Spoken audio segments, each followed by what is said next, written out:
Bonjour les sapiens. Aujourd'hui, on va parler de comment faire des réunions efficaces. Selon une étude de Bain Company, les hauts dirigeants passent 2 jours de travail par semaine en réunion. Selon cette étude, les dirigeants passent 7000 heures de travail pour faire la réunion hebdomadaire de la haute direction et les collaborateurs 300 000 heures par an pour préparer ces réunions. Une étude conjointe de l'université de Braunschweig et d'Amsterdam montre que le comportement de réunions dysfonctionnelles était directement associé à un niveau inférieur de part de marché, d'innovation et de stabilité de l'emploi. Près de la moitié des collaborateurs interrogés disaient qu'ils préféraient effectuer un certain type d'activité désagréable ou encore subir un trajet cauchemardesque pour aller au travail plutôt que de faire une réunion de compte rendu. Certes, les réunions sont importantes pour créer la collaboration, la créativité et l'innovation. Ils favorisent souvent la relation interpersonnelle et assurent un niveau d'échange d'informations adéquat. Ils offrent de réels avantages, mais encore faut-il qu'elles soient efficaces. D'une part, chaque minute perdue dans une réunion inutile est du temps perdu pour du travail opérationnel essentiel à l'entreprise. D'autre part, des agendas truffés de réunions interrompent la capacité à se concentrer sans distraction sur une charge exigeante du point de vue cognitif. En conséquence, les collaborateurs ont tendance à venir tôt le matin et rester tard au travail le soir, à utiliser le week-end pour se concentrer. Les entreprises payent une fortune pour des réunions mal organisées. Le bonheur au travail et la santé mentale en prend un coup. Voici un petit exercice à faire. La prochaine fois que vous êtes en réunion de compte rendu, il suffit de regarder autour de vous, d'estimer le salaire de ceux qui sont dans la salle, de les transformer en horaires, puis de calculer combien cette réunion coûte pour l'entreprise. Vous serez étonné. Une transformation de culture d'entreprise demande un changement systémique, car les réunions affectent la manière dont les gens collaborent et comment ils font leur propre travail. Voici donc 4 conseils qui vous permettront d'échapper au piège de la réunion inutile. Le premier, c'est un ordre du jour et des objectifs clairs. Selon Heidi Pozo, fondatrice de Pozo Consulting, ne vous réunissez que lorsque l'ordre du jour de la réunion a été publié en avance. Si vous êtes invité à une réunion qui n'a pas d'ordre du jour, refusez-la.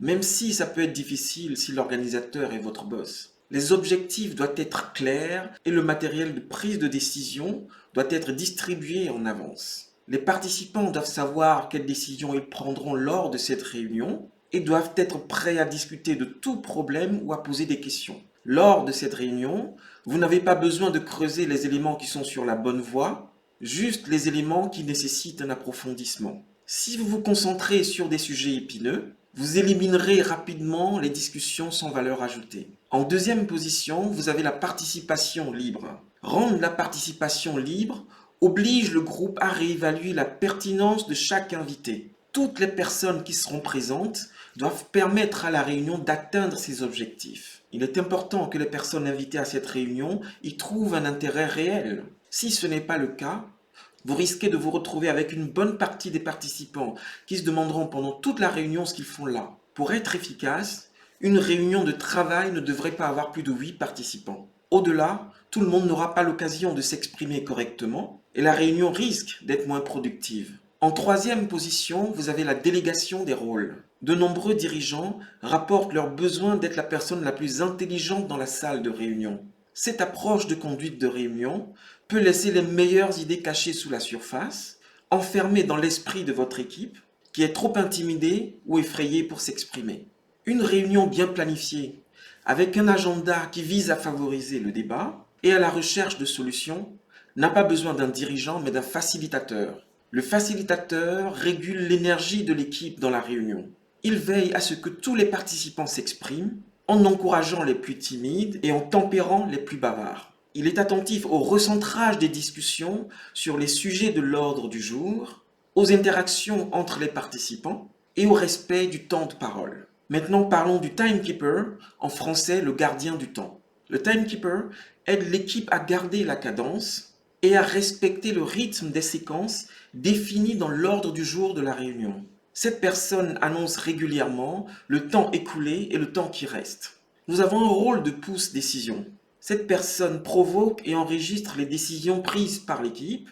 Il est attentif à ce que les décisions soient prises. Par exemple, il peut poser la question: arrivons-nous à une décision? Pouvons-nous formuler ce qui vient de se dire sous forme de décision? Attention, nous changeons de sujet sans avoir pris de décision. Nous avons aussi un rôle de scribe. Le scribe garde les traces de l'essentiel de ce qui a été discuté et de ce qui a été décidé pendant la réunion. Il est chargé du compte-rendu écrit ou dessiné de la réunion. Il formalise les points clés, les suggestions, les inquiétudes et les décisions. En quatrième position, nous avons la limitation du temps. La limitation du temps est un phénomène qui force la décision. Les réunions en face à face sont importantes, en effet. Lorsque les informations vitales sont partagées par téléphone ou par email, le langage corporel et les indices faciaux ne peuvent être interprétés. Pour cela, les réunions en face à face sont importantes, mais les participants se doivent d'être efficaces. Bonnie Hagman, co-auteur de Leading with Vision, est en faveur de la limitation des réunions à 30 minutes et d'y mettre fin lorsque celles-ci sont terminées. Elle conseille de commencer les réunions à l'heure et de ne pas rattraper les retardataires. Dans la mesure du possible, ne planifiez pas des réunions à tout va. Parfois, un appel téléphonique ou un chat en ligne peut résoudre un problème. Pour toutes ces étapes, le soutien du leadership est essentiel. Un groupe peut changer son approche dans l'organisation de ces réunions tant que les gestionnaires les encouragent à soulever des problèmes, à prendre des risques, à faire des erreurs et découvrir des nouvelles façons de travailler. Une meilleure organisation du travail peut améliorer la productivité, la communication et l'intégration du travail de l'équipe, sans parler de la satisfaction au travail et de l'équilibre entre la vie professionnelle et la vie privée. En fin de compte, il en résulte de meilleures réunions et une meilleure vie au travail tout simplement. Merci les Sapiens.